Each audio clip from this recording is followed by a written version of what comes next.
Hello, welcome to Adafruit Show and Tell. I am your host for today. It's June 29th, 2026, and it's 7:30 p.m. Eastern Time. We're going to check in with some folks from the Adafruit team, and I'm going to go ahead and post a link in the Adafruit Discord. So if you guys want to join the show and tell, go on discord.gg/Adafruit, and we're hanging out in the live broadcast chat channel.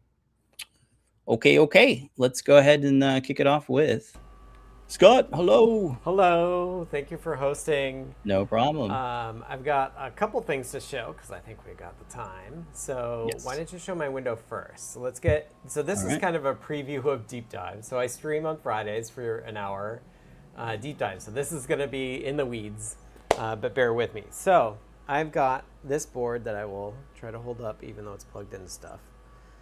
I think I got room right here. Oh, So yeah. this board here, this is my hardware in the loop board. So I've got this Ethernet jack here connected to my network, and this ESP32C61 that I'm talking to over the network. So the idea is that my computer can control this and load software, run some tests, and see if it works. And so I've been trying to get this working for ages. I designed the hardware in the loop board myself, blah, blah, blah. And the way that this works is Linux has this USB IP protocol. So if I go up, I can say, hey, Linux, attached to this like other server. So this is like MDNS, and I want the third device. And now it says, okay, great. And I can do list serial by ID. And this second one is the USB to serial converter on this board. And Okay. now I can flash CircuitPython over USB IP to this device. So I'm like remotely accessing a USB device, which is pretty awesome. Wow. You can see that it's a little slow, but it's flashing the C61 right now with CircuitPython. And so what I'm working on right now is integrating this into our test suite so that you can say, hey, I have all these tests like Blink, right? Like load Blink up onto all these devices, make sure that it works. And unfortunately, this flashing doesn't work from my Python code. So I'm like spending a lot of time today figuring out what is the difference between what the Linux kernel is doing and what my Python code is doing. Because I want to get it away. I don't want to have to use Linux to do that. You might have seen that when I attach it, I'm doing sudo. So I like have to be root in order to do it. And Right. I don't want that. I want it to be pure Python that can actually do it for you. Right. So that's what I'm working on, and that's kind of my hang up. So once I can flash stuff to it remotely, now I'll be able to like load test code and then I have to capture the outputs and make sure the outputs are right. But yeah, that's the main thing I'm working on for Adafruit Land. Very good. And then I was showing you this. I caught the 3D printing bug again. Yeah. Hold on. Let me make And that so, yeah, so I had this trackball. This is from Ploopy. It's a Canadian company that does open hardware. This is the original one I had, and I used it for like a number of years. I used a left-hand one so that my dominant hand actually doesn't get like repetitive stress. Interesting. And I fried this one because I had a powered USB hub go bad. And so this one didn't work anymore. And they came out with a V2, but the V2 wasn't left-handed. Right. So I got myself a 3D printer in Yep. order to print a left-handed version. And then I also did this other weird thing where if I had my hand on my trackball, it would change, something would detect it was there. I used like touch sensor, and it would change the way my keyboard works, so I wasn't doing mouse presses at the same time as moving the trackball with the same hand.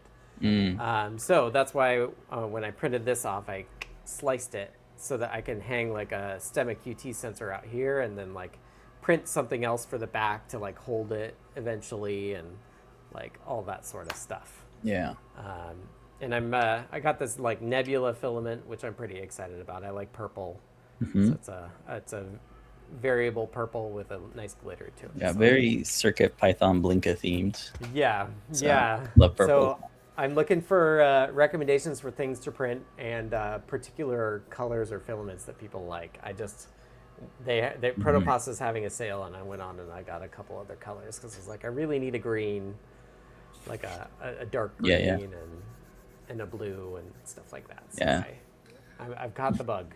Yeah, you have. Yeah, I see Protopasta as like artisanal, handcrafted filament. So it's fun to see you get that.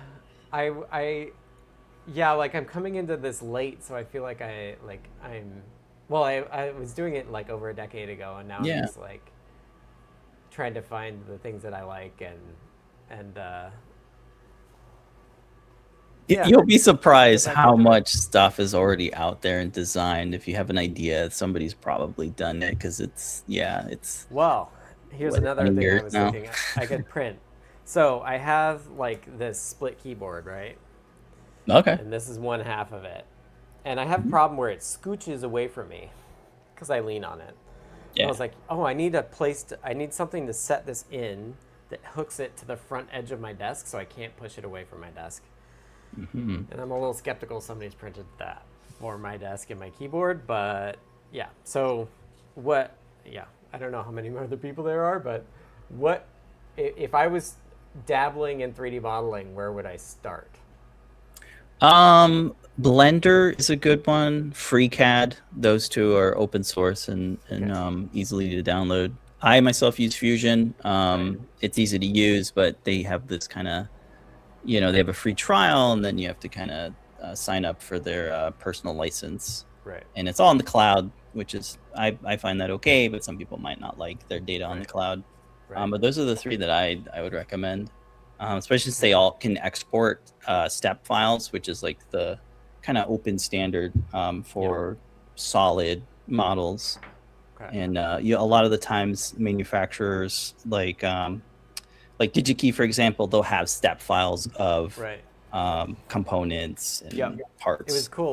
One thing I did print is a Hammond's box. I figured out how to put the part number on it. But I wanted to see okay, how big is it?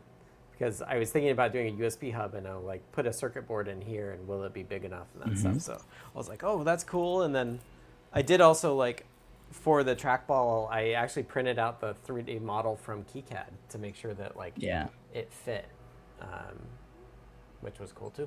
Yeah, I'm enjoying it. Very cool. Maybe if you're into to get some circuit board green filament just to make it look true color or something. Yeah, I was gonna say, if you're into the IKEA pegboard, the Scottish, there's a plethora of mounts. Okay. I actually make custom mounts for all my projects. Okay. And I just put them on the display shelf there on the Scottish pegboard. I've not been into the pegboard, but I am very into the Calyx book. Square bookshelves. Yeah, there's a lot of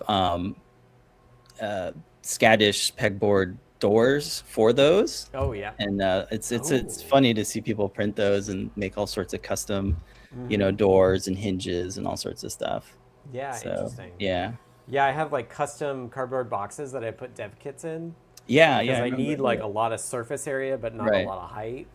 So I have custom cardboard boxes, and the hardware in the loop thing. I made my own swirly grid that was just long enough to fit in it, so that I could Yeah, now you can 3D print your swirly grid. I was thinking about what I could 3D print for that. Yeah. Cool. All right. It's cool. I'm excited to see you dive into the world of 3D printing. There's so much there, and and my kids are 1 and 4, so all the little tchotchkes I can print. I print. My test print now is the articulated octopus. Somebody had given us one at one point, and I found the model. And the articulated stuff is just so mind blowing. It really is. Yeah. I'm printing a dragon right now. Oh, the dragon, the infamous dragon. Well, it's a blossom dragon, so it's got flowers on it. My mother-in-law was interested in it. That's cute. I printed it for her in one color, but then I got the AMS, and now I'm printing it in 4 colors. Yeah. It's gonna take 19 hours instead of 2 or something. Yeah, that's the killer there. Yeah. Good overnight print though. And it's all PLA. I can compost. Yeah, of course. It's fine. Yeah, you gotta love the spaghetti detection too, because it's that'll save you. What is that? Spaghetti detection. I think the A1 Mini has this. So if you have a failed print, it'll tell you, hey, I detect in the camera that there's spaghetti, that there's like a broken loose part. So it'll park it. Another thing that's really great is it has, say you're printing 5 of the same thing. If one of them fails, which can happen, you can tell Bamboo Lab, like, hey, stop printing this one, and it'll stop printing that, and it'll continue with the rest of them, which is really neat. It saved my butt a few times. So yeah, I'm hoping I'm okay, because it's it's got a lot of layers down, so I'm hoping that it'll stick. The upper layers will be all right. I have had a couple times where I had the corner. I had a corner lift at one point, and part of the octopus came off at one point, and I was just like, okay, stop it. Yeah, one tip I'll give you: every maybe week or two, or I don't know, every 10 prints or so, you'll want to wash the bed. It is a flexible plate; you can remove it. Just wash it with warm water and some Dawn soap, and you're good to go. Yeah, I know Brent had said that to me, and I actually he had that problem. I was like, hey, just clean. I picked up a little bottle and a sponge just there you go to do that. So yeah. That's the only maintenance you kind of have to do. That, and like maybe every 6 months, grease up the rods. I think I did that a couple months ago. That's really it. Yeah, I'm gonna have to figure that out too. But yeah, I'm enjoying it. I feel like I'm getting a bit back more into the maker world after having kids and pandemic. So yeah, I'm excited about it. Cool. All right, I'm looking forward to see more stuff. And you got your Friday show, so folks can tune in then. That's the plan. All right. Well, good talking to you. Enjoy the rest of your evening. Yep. Thanks. All right. Bye. Okay, next up, we're going to check in with folks from the community. First up, we have George. Hello, George. Welcome to the show.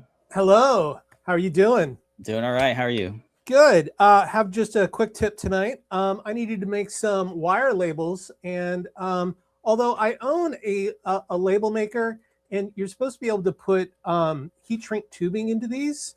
Actually, I'm not even sure with this model, but you buy cartridges, and rather than printing a label, you can print heat shrink tubing, and then you can apply that to your wires.